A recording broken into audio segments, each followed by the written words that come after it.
کہ دنیا کا ہر درندہ ہماری طرف دیکھتا ہے اور خونخوار نظروں سے مٹانے کی کوشش بھی کرتا ہے. اور یہ پہلی بار نہیں، چنگیز اس کے بڑے بھی آئے، ہلاکو اس سے بڑے بھی آئے، لیکن وہ اس دین متین کا کچھ بگاڑ نہ سکے.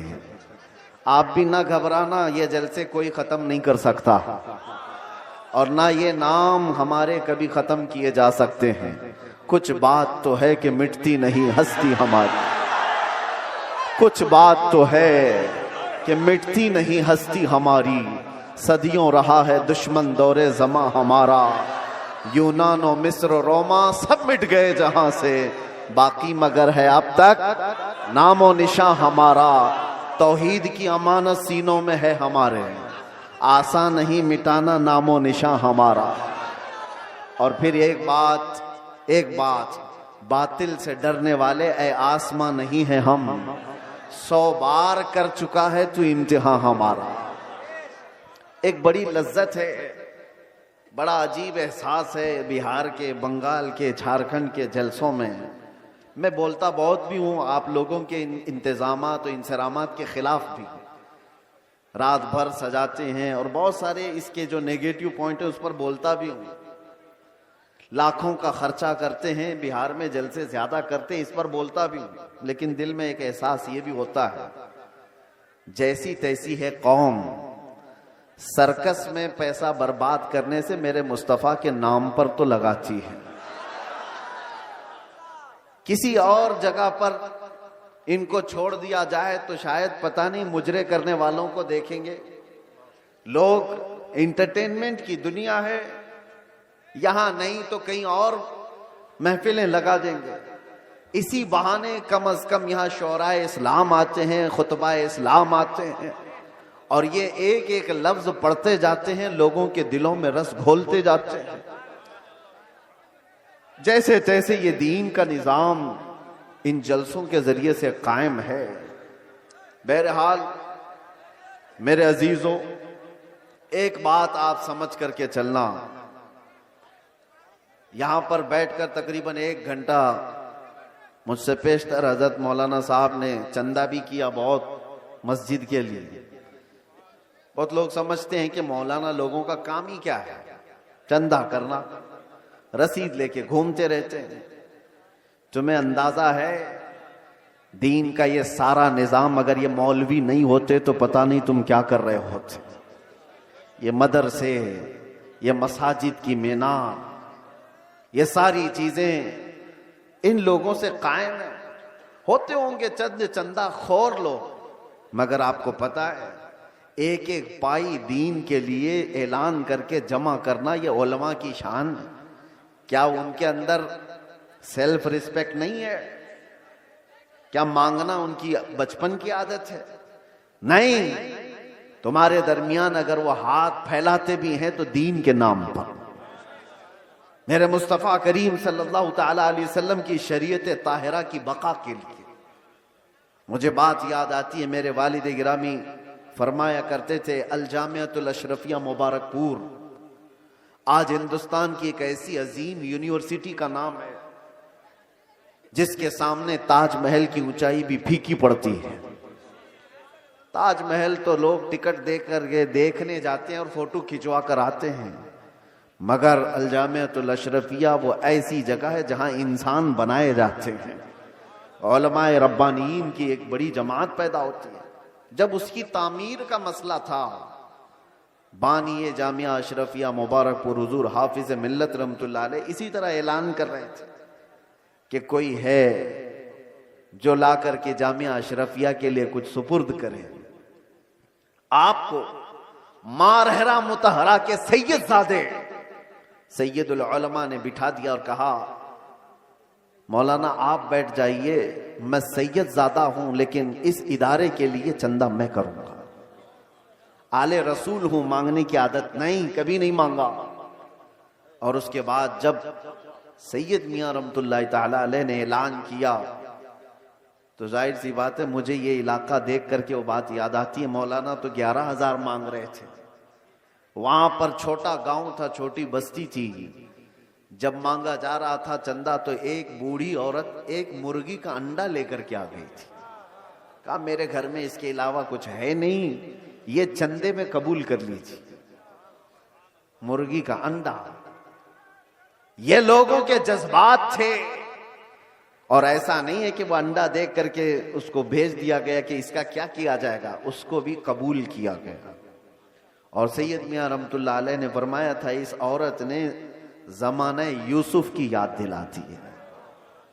خریداروں میں اس کا نام آ جائے بس اسی لیے حاضر ہو گئی.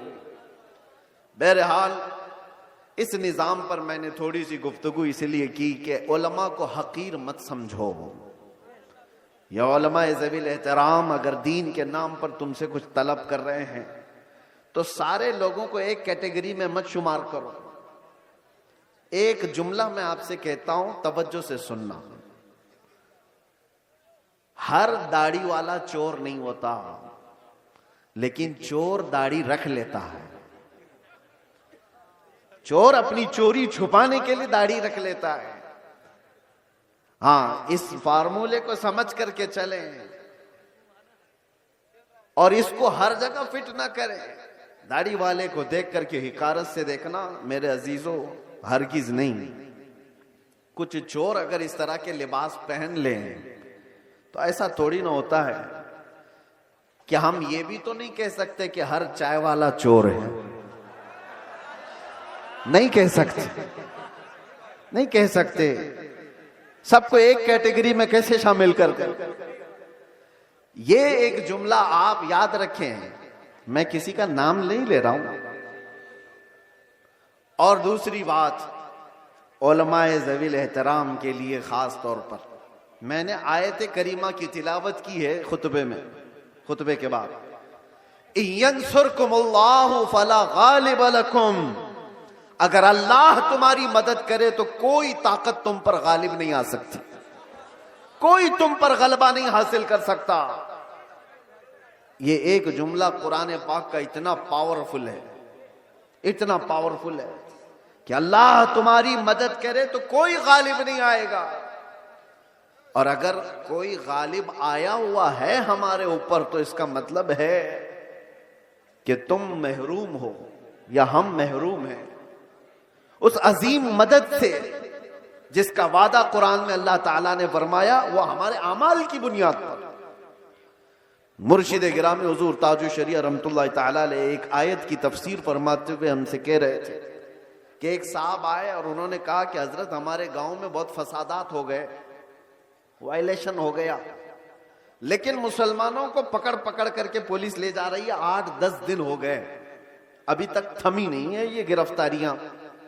اور وہ بیان کرتے کرتے انہوں نے یہ کہا کہ یہ ساری پکڑ دھکڑ جو چل رہی ہے اس کی ساری مخبری مسلمان ہی کرتے ہیں. کون کہاں کس گھر میں چھپا ہے اور کیا کیا کر رہا تھا سب مسلمان ہی بتاتے ہیں اور آ کر کے ان کو اریسٹ کیا جاتا ہے. تب حضرت نے ایک آیت پڑھ کر کے ہمیں بتایا تھا. قرآن میں اللہ فرماتا وَلَن يَجْعَلَ اللَّهُ لِلْكَافِرِينَ عَلَى الْمُؤْمِنِينَ سَبِيلًا. اللہ قرآن میں فرماتا ہے ہرگز ہرگز اللہ تعالیٰ کافروں کو ایمان والوں پر غلبہ نہیں دے گا, کبھی نہیں. لن کا لفظ ہے نفی تاکید کے ساتھ. ہرگز اللہ تبارک و تعالیٰ کافروں کو ایمان والوں پر غلبہ نہیں دے گا. حضرت فرماتے مگر یہ کہ کسی کافر کی مدد مسلمان ہی کرے تو وہ کافر مسلمان کے راستے سے دوسرے مسلمان پر غلبہ کرے گا. بات سمجھ میں آ رہی ہے؟ ایک مسلمان کو ذریعہ بنا کر کے ہی دوسرا کوئی تمہارے گھر پر حملہ کرے گا. آج کی حالات پر میں جو بات کر رہا ہوں سنو میرے عزیزو, بہت سارے مسلمان اپنا فیوچر آج بنا نہیں پا رہے ہیں. ان کو پتہ ہی نہیں ہے کس کے ساتھ جانا ہے اور کس کا ساتھ دینا ہے. حالات ایسے ہیں کہ کسی اور مسلمان کو گرانے کے لیے ایک مسلمان کسی کافر و مشرک کی مدد پر بھی راضی ہو جاتا ہے. یہی میں بتا رہا ہوں کہ کبھی تمہیں کوئی قوم مغلوب نہیں کر سکتی جب تک کہ تمہارے اندر کے غدار تمہیں مغلوب نہ کریں.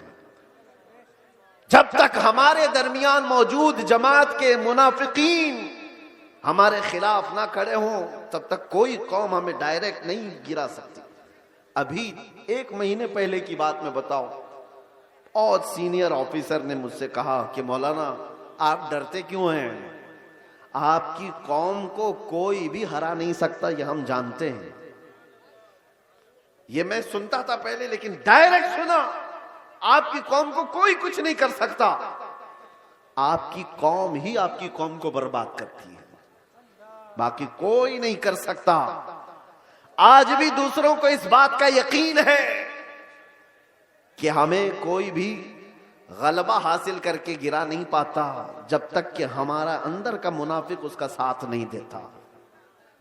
یہ غداروں کی جماعت، یہ منافقین کی جماعت، میں جانتا ہوں سیفی صاحب یہاں موجود ہیں، میں آپ سے کہہ رہا ہوں کہ اس وقت کیفیت کیا ہوتی ہوگی. یہ اسٹیج پہ موجود سارے علماء، ہماری برادری، علماء برادری، ہم گرفتار ہو کر کے 200 لوگوں کے درمیان ہیں. پہرے داری میں کوئی کسر نہیں چھوڑی جا رہی ہے، کوئی کسر نہیں چھوڑی جا رہی ہے. سارے ارد گرد ہمارے اطراف کرسیاں لگا کر بیٹھے اور سوالات پہ سوالات، سوالات پہ سوالات. اور اس وقت انویسٹیگیشن کرنے والوں کو کچھ لوگوں کے میسیجز آتے ہیں اور کہتے ہیں یہ مولانا سے یہ بھی پوچھو، یہ بھی پوچھو. کلپیں ہماری کاٹ کاٹ کر کے بھیجی جا رہی ہیں تقریروں کی کہ انہوں نے یہاں پر یہ کہا، انہوں نے یہاں پر یہ کہا. وہ بیچارے سوالات کرنے والے وہ کہتے ہم کو تو آپ کے بارے میں اتنا معلوم نہیں تھا، یہ اتنی ساری چیزیں آ رہی ہیں. میں نے پوچھا نہیں کون ہے، لیکن سامنے والے نے بتایا کہ فلاں پیر صاحب ہیں، فلاں مولانا صاحب ہیں.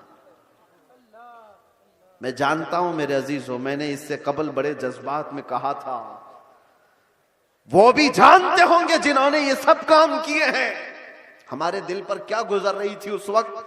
ہم نے سب اللہ اس کے رسول پر چھوڑ دیا. لیکن ایک بات یاد رکھنا، غداروں کی جماعت سے کہتا ہوں، کل قیامت ہونی ہے اور بارگاہ مصطفیٰ میں ہمیں بھی کھڑا ہونا ہے اور تمہیں بھی کھڑا ہونا ہے. دیکھا جائے گا کہ تم کس کے ساتھ کھڑے ہوتے اور ہم کس کے ساتھ کھڑے ہوتے. دیکھا جائے گا. تم نے کسی ایک عالم کو صرف اور صرف ناموس رسالت کی بنیاد پر سزا کو طویل کرنے کے لیے، ساتھ دینے کے لیے جاسوسیوں کا ماحول بنایا تھا. قیامت تو ہونی ہے، موت تو آنی ہے، قبر میں بھی جانا ہے. یہ مت سمجھ لینا کہ سب کچھ یہاں پر ہے. چند پیسوں کے لیے جو لوگ اپنا دین بیچتے تھے، قرآن نے ان کی وعید میں کیا کیا بیان فرمایا. یہ وہ لوگ ہیں جو یہودی علماء تھے، یہی تو کیا کرتے تھے. مالداروں کو خوش رکھنے کے لیے وہ دین کا نظام بدل دیا کرتے تھے. اب دیکھنا جیسے جیسے یہ سکتا پاور میں آج لوگ ہیں، حکومت میں جو لوگ ہیں، مضبوط سے مضبوط ہوتے جائیں گے تو طوفان آئے گا بہت ساروں کے اندر.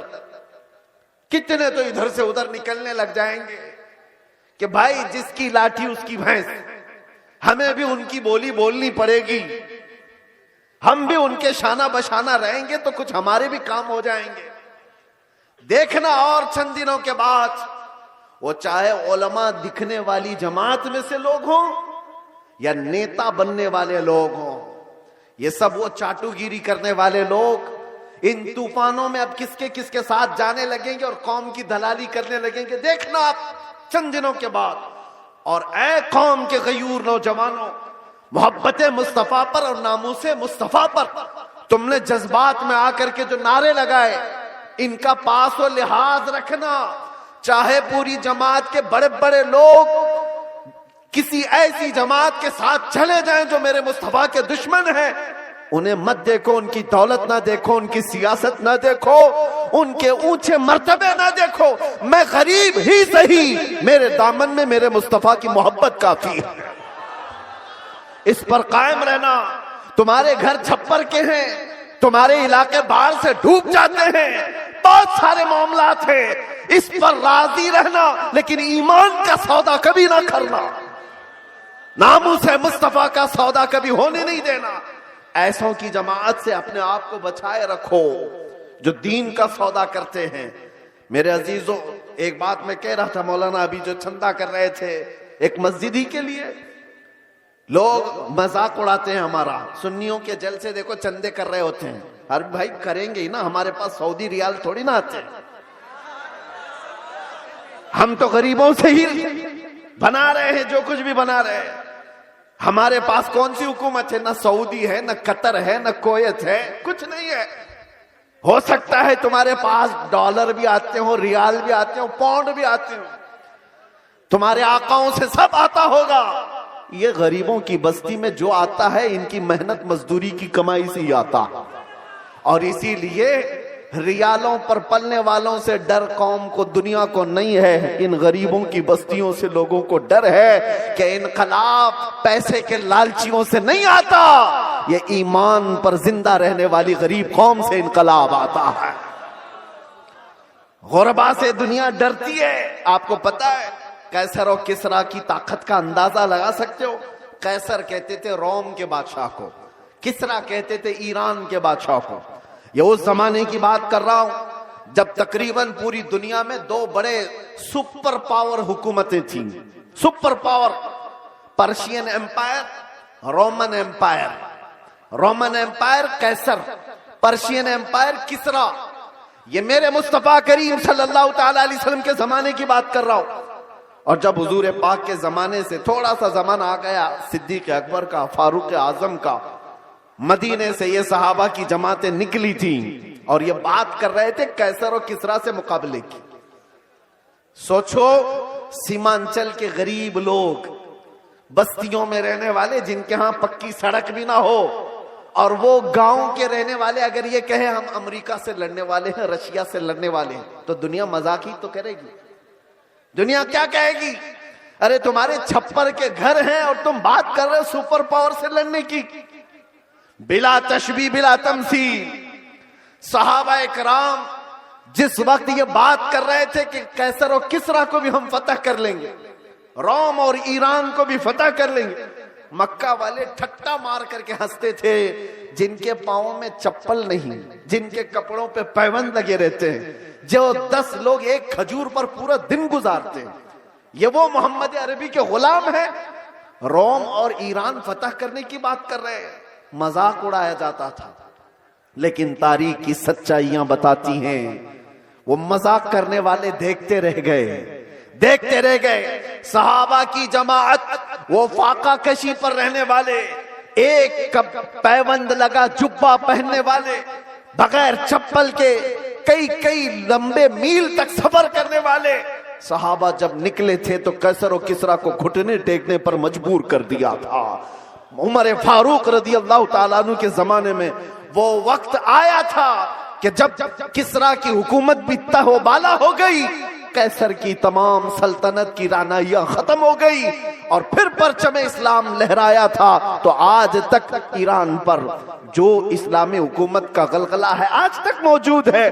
میں آپ سے کہتا ہوں کہ دنیا نے ہمیشہ یہ دیکھا ہے محمد عربی صلی اللہ تعالی علیہ وسلم کے غلاموں میں ان کو کمزور دیکھا گیا ہے، ان کو غریب دیکھا گیا ہے، پھٹے پرانے کپڑوں میں دیکھا گیا ہے، الجھے بالوں میں دیکھا گیا ہے، لیکن جب اس قوم کو جلال آتا ہے تو بڑی بڑی حکومتوں کے تختے پلٹ جاتے ہیں۔ اسی کو اقبال نے کہا تھا، نکل کر کے صحرا سے جس نے الٹ دیا تھا تخت روما کو، سنا ہے قدسیوں سے میں نے کہ وہ شیر پھر ہوشیار ہوگا۔ سنا ہے قدسیوں سے میں نے کہ وہ شیر پھر ہوشیار ہوگا۔ اے سنیوں، گھبرانے کی ضرورت نہیں، مایوس ہونے کی ضرورت نہیں، اپنے اعمال بدلنے کی ضرورت ہے، اپنے اخلاق بدلنے کی ضرورت ہے، ایمان کی مضبوطی لانے کی ضرورت ہے۔ ہمارے پاس بچا کیا ہے؟ ابھی جو چیز بچی ہے وہ محبت مصطفیٰ، نبی کریم صلی اللہ تعالی علیہ وسلم پر مر مٹنے والی جو کیفیت ہے، یہ دنیا کی سب سے عظیم دولت اللہ نے تمہیں عطا کی، اس کو بچائے رکھو۔ یہ بھی اگر ختم ہو گئی تو چلتی پھرتی لاشیں ہیں اور کچھ بھی نہیں بچا۔ ہاں، آپ کا ایک سوال ہے، جیسے ہم سے بھی کہتے تھے لوگ، بہت بولتے تھے، گرفتار ہو کر کے گئے،